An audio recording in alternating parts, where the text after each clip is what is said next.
Terrifier 3, this is a Ripley's Believe It or Not movie. This is a movie that is designed to test its audience members.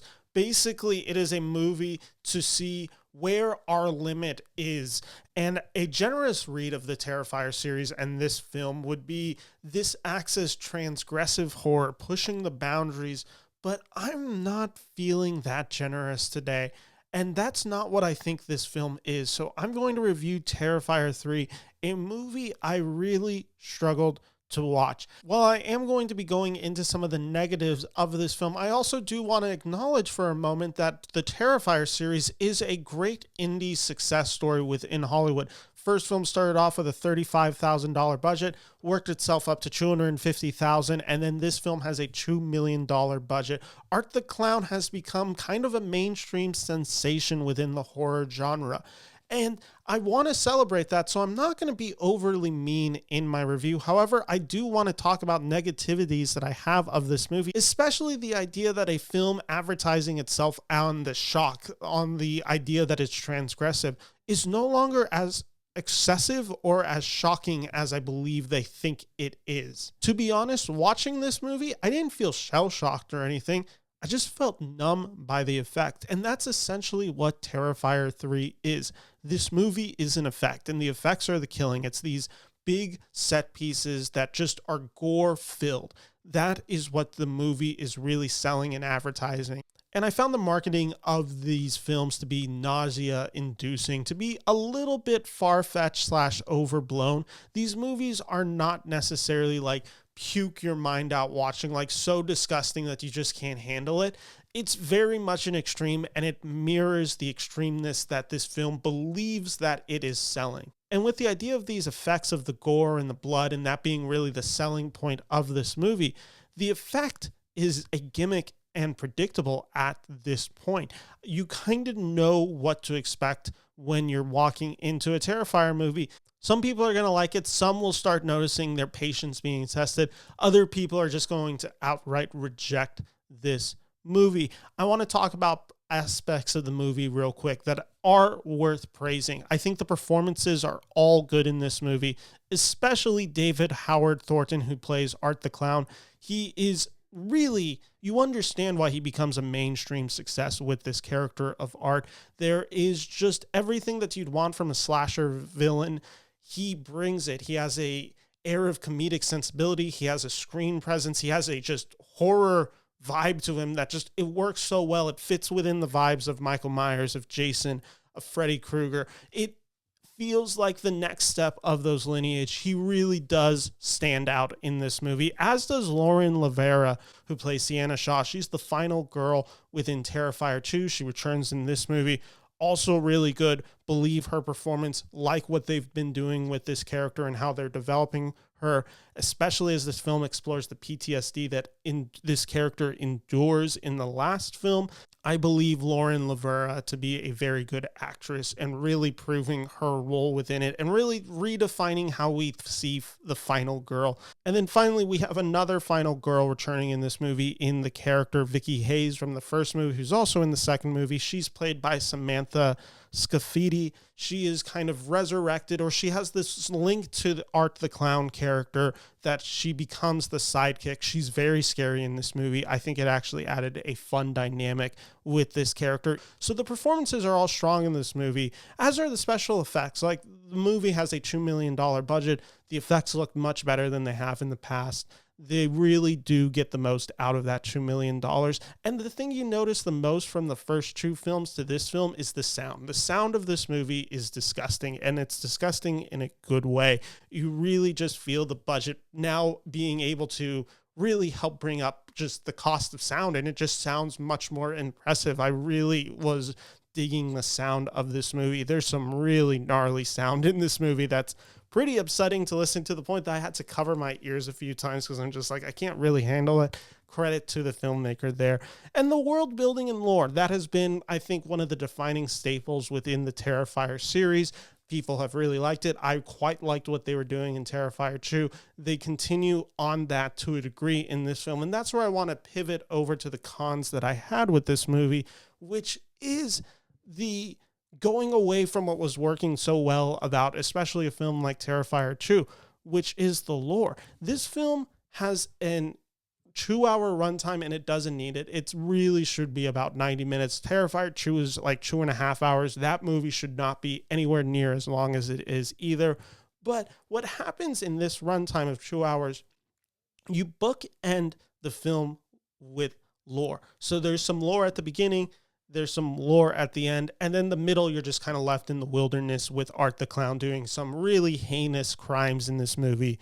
And that's, I think, an issue with this movie. And I think it just comes back to this idea of the extreme, pushing sensibilities.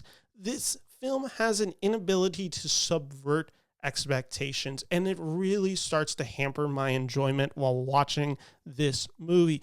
Obviously, this movie is advertising itself on brutality and gore, but brutality and gore do not equal transgressive filmmaking, and I think this film moves away from that idea of being something transgressive.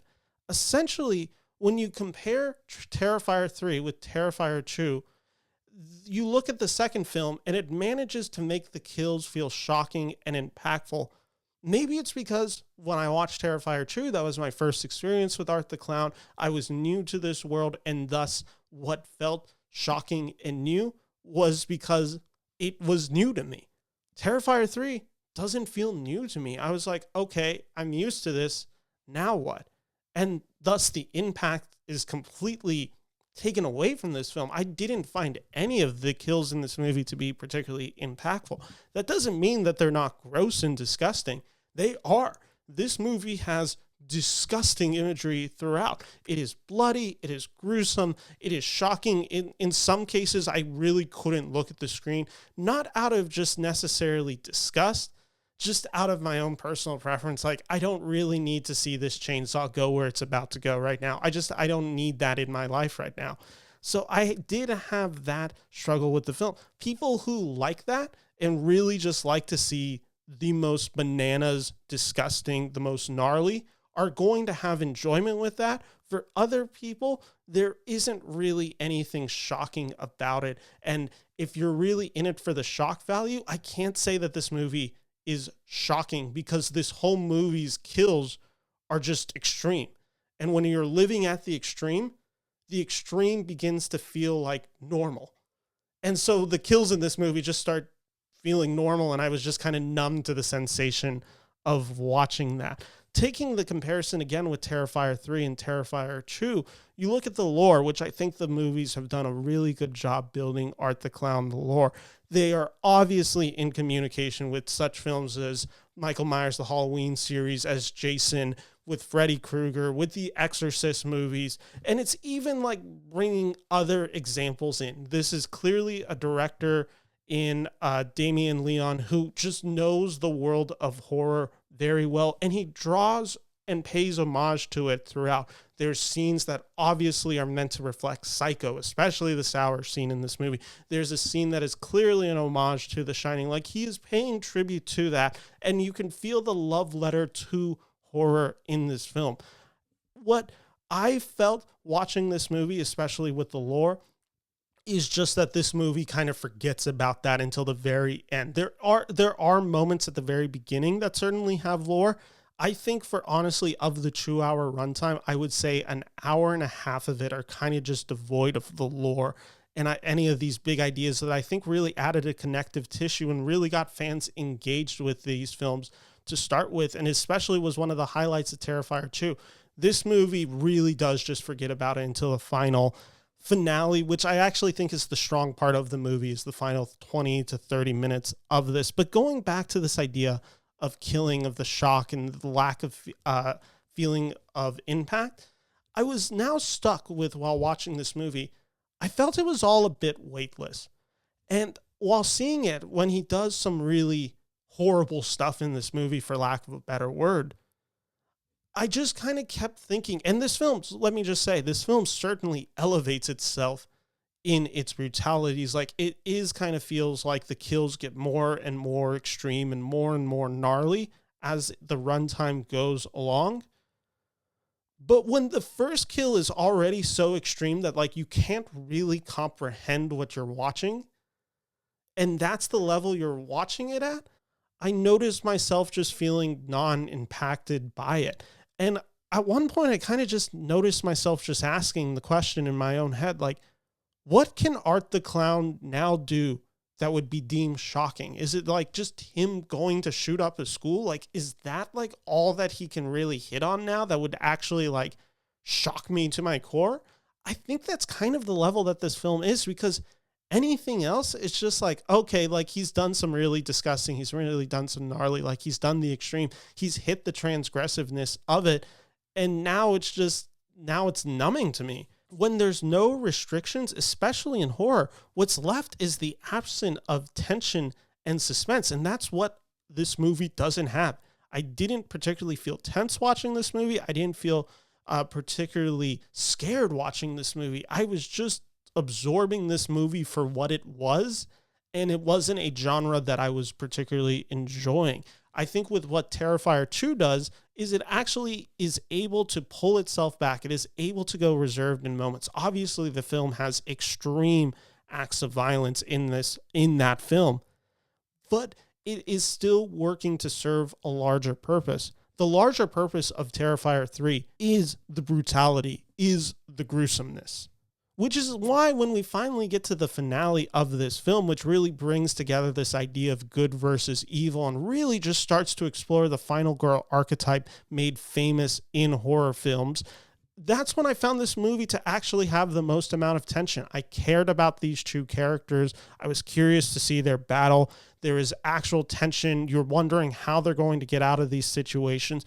That's where I'm like, oh, okay, this is the core of what works about these movies, this idea of good versus evil. Like, that's what you've built so strongly. So when you can really focus on it, then it really works. The issue is the characters, Art the Clown and Sienna, don't really share much screen time in this movie, where Terrifier 2, it's really about these two. That's what really makes that movie successful in building that relationship. This movie, you don't really get that until the final 30 minutes, besides a few hints. So basically, when watching it, I realized this movie, Terrifier 3, is a test to see where audiences say, they'll put up their hands and say, I'm out.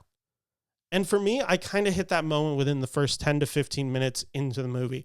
I just noticed myself at one scene. I'm like, I'm not feeling the impact. I don't really care what I'm watching on screen. I'm not shocked. I'm not feeling anything with it. And I think I'm just kind of out on this movie. And it gets me a bit back in by the finale, but it's not enough for me to call this a rewarding experience. And this is totally going to be left to personal taste. For some people, this is their thing, and they enjoy this type of horror film. And in that case, I can say this movie's well made. It looks much better than the previous films. It's much better acted. And it is a true gore fest. Like, if that's what you're seeking, and you really just want that, this is probably the most rewarding of the three movies, and you're probably going to have a really great time with it.